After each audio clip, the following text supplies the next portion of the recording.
സുഹൃത്തുക്കളെ, നമ്മുടെ എഫ് സെഡിൽ മാത്രമല്ല ഷാഫ്റ്റ് ഇഷ്യൂസ് വരിക. അത് നമ്മുടെ ജിക്സർ പോലത്തെ എല്ലാ വണ്ടികളിലും മിക്കവാറും വരാം. ഇപ്പോൾ താണ്ടോ ഇത് വണ്ടി നമ്മളിപ്പോൾ എഞ്ചിൻ പണി കഴിഞ്ഞാണ്. ഇതിന്റെ ഷാഫ്റ്റ് ഇത് ഫുൾ എഞ്ചിൻ പണി തന്നെയാണ്.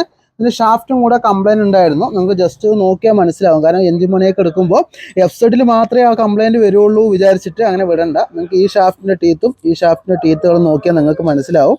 ഈ ഷാഫ്റ്റ് കംപ്ലൈൻ്റ് ആയിട്ടുണ്ട്.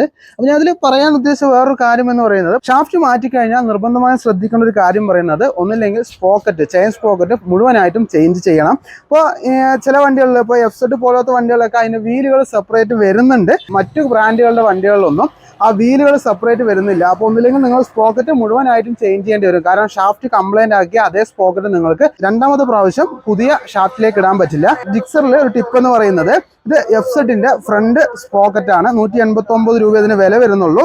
ഇത് ജിക്സറിന്റെ ഈ ഷാഫ്റ്റിൽ കറക്റ്റ് ആയിട്ടത് മാച്ച് ആവും. ഈ സാധനം മാത്രം സെപ്പറേറ്റ് മേടിക്കാനും കിട്ടും. കണ്ടോ, പ്ലേയോ ഒന്നുമില്ല. അപ്പോൾ ഇതുപോലെ ജിക്സറിലൊക്കെ ഷാഫ്റ്റ് മാറ്റുന്നവർക്കോ അല്ലെങ്കിൽ ഫ്രണ്ട് സ്പ്രോക്കറ്റ് കംപ്ലൈന്റ് ആവുന്നവർക്കൊക്കെ ഇതുപോലെ എഫ് സെഡിന്റെ ആ ഒരു ഫ്രണ്ട് വീല് യൂസ് ചെയ്യാൻ പറ്റും. ഈ കാര്യം പ്രധാനമായിട്ടും ശ്രദ്ധിക്കുക.